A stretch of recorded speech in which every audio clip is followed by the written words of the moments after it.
Results వచ్చిన తర్వాత చూపిస్తే గుజరాత్ హ్యాస్ గ్రోన్ 15 times.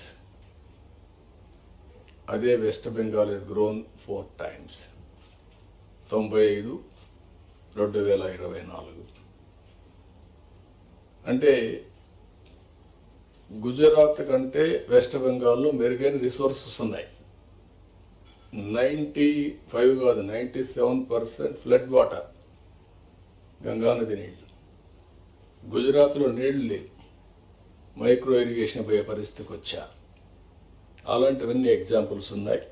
అందుకని ఈసారి మనం టాప్ 10 ప్రిన్సిపల్స్ పెట్టుకున్నాం.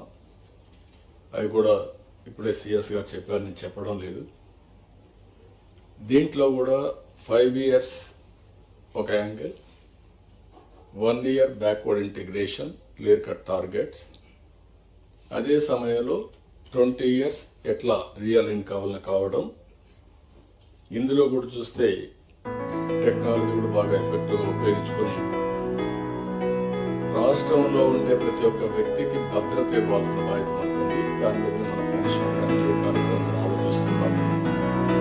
Family as a unit, minimum అవసరమైన house site, house, sustainable water, tap, gas, toilet. అదే మరి వీలైతే ఇంటి పైన సూర్యకర కరెంట్ తయారు చేసుకోవడానికి సోలార్ ప్యానెల్స్, ఇవన్నీ కూడా ఇండివిజువల్గా ఇవ్వడం. గ్రామంలో కూడా మనందరం కూడా ఆలోచించుకొని స్ట్రీట్ లైట్, రోడ్, డ్రైనేజ్, అదే మరిగా ఏదైతే garbage collection, circular economy integrate చేయడం.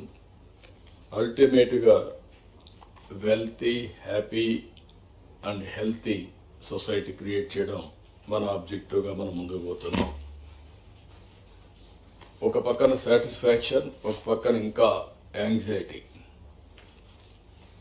ఈ 6 నెలల్లో మనం చేసిన పనుల వల్ల మీరు చూస్తే 8 నెలల్లో 12.94% గ్రోత్ రేట్ వచ్చింది. అంటే ఇది అడ్వాన్స్ ఎస్టిమేట్స్. అదే సమయంలో జరిగిన డిస్ట్రక్షన్ వల్ల ఇంకా రెవెన్యూస్ పెరగడం లేదు. ఈరోజు కూడా నేను చూస్తే ఒక సంవత్సరం ఇండస్ట్రియల్ గ్రోత్ రేట్ చూస్తే అన్ని స్టేట్స్ కాస్తో కూస్తో పాజిటివ్గా ఉన్నాయి. ఆంధ్రప్రదేశ్ 2.94 మైనస్, అంటే ఉండే యూనిట్లు కూడా క్లోజ్ అయినాయి. దీనివల్ల ఆటోమేటిక్గా చాలా సమస్యలు వచ్చే పరిస్థితి వస్తుంది. అవన్నీ కూడా ఓవర్కమ్ కావాల్సిన బాధ్యత మన మీద ఉంది. అందుకే నేను మిమ్మల్ని అందరినీ కోరుతున్నా, ఇంతవరకు మనం ఎఫర్ట్ పెట్టాం, ట్రాక్లో పెట్టే ప్రయత్నం చేశాం. అయితే ఇంకా స్పీడ్ పెంచాల్సిన అవసరం ఉంది. ప్రతి ఒక్క సమస్యని యాజ్ ఇట్ ఈజ్ మీరు ఆలోచిస్తే రొటీన్ సమాధానం వస్తుంది. అట్లా కాకుండా ఇన్నోవేటివ్గా ఆలోచించే పరిస్థితి రావాలి. ఇలాంటి సమావేశంలో మళ్ళీ మనందరం కలిసి కలెక్టివ్గా మేధోమథనం చేస్తే చాలా వరకు న్యూ ఐడియాస్ కూడా వస్తాయి. అందరిలో కూడా అనునిత్యం లెర్నింగ్ అనేది జీవితాంతం నేర్చుకోవాల్సిన అవసరం ఉంది. మాకు తెలుసు అనే అహం ఉంటే అక్కడి నుంచి మనందరం కూడా డిటరేషన్ స్టార్ట్ అవుతుంది. కాబట్టి ఈ విషయం కూడా మీరు గుర్తుపెట్టుకోవాల్సిన అవసరం ఉంది. అందుకని ఇక్కడ మీరు చూసినప్పుడు కెపాసిటీ బిల్డింగ్ కోసం కర్మయోగితో కూడా ఒప్పందం పెట్టాం. ట్రైనింగ్ కూడా మాడ్యూల్స్ తయారు చేశారు. మంత్రులు కానీ, సెక్రటరీస్ కానీ, మీ డిపార్ట్మెంట్ కానీ పర్ఫార్మెన్స్ అప్రైజల్ రావాలంటే, కరెక్ట్గా రావాలంటే డౌన్ బిలో ఉండే మెకానిజాన్ని మొత్తం మీ మెషినరీ అంతా కూడా గ్యారప్ చేయాల్సిన బాధ్యత ఉంది. దానికి కర్మయోగి ట్రైనింగ్ ఇన్స్టిట్యూట్ ఉపయోగపడుతుంది. మనం కూడా దాన్ని రీఎన్ఫోర్స్ చేయడానికి ఏమేం కావాలో చేస్తున్నాం. ఫైల్డ్ క్లియరెన్స్ పైన కూడా గవర్నమెంట్లో ఈరోజు ఆన్లైన్ ఫైల్స్ ఉన్నప్పుడు కొంతమంది వ్యక్తులు కానీ, సెక్రటరీలు కానీ ఇండెఫినెట్ టైం 1 year 6 months తీసుకునే పరిస్థితి వస్తున్నారు. 3 months అట్లా.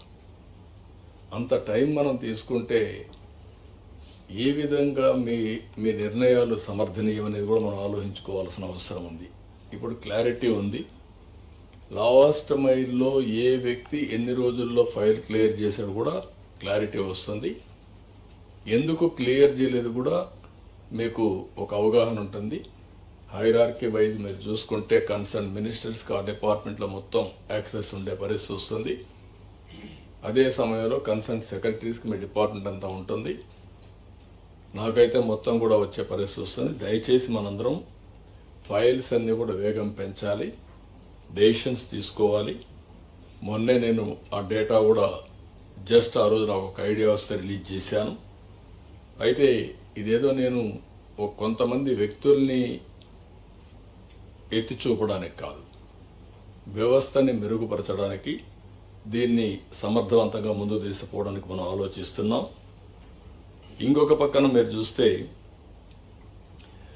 వేరియస్ మోడల్స్ వచ్చాయి గవర్నమెంట్ ఆఫ్ ఇండియాలో. నీతి ఆయోగ్ మనం కూడా వచ్చినప్పుడు ఒకప్పుడు పీపీపీ మోడల్ ఉన్నాం, ఇప్పుడు వైబిలిటీ గ్యాప్ ఫండింగ్ ఇస్తున్నారు, ఎఫ్పిఓ వచ్చింది, ఎంఎస్ఎంఈలకు డెఫినేషన్ మార్చారు. ఇవన్నీ కూడా వచ్చినప్పుడు అవన్నీ కూడా ఏ విధంగా ఎవ్రీ డిపార్ట్మెంట్ ఏ విధంగా ఉపయోగించాలనో మనం ఉపయోగించే పరిస్థితి రావాల్సిన అవసరం ఉంది.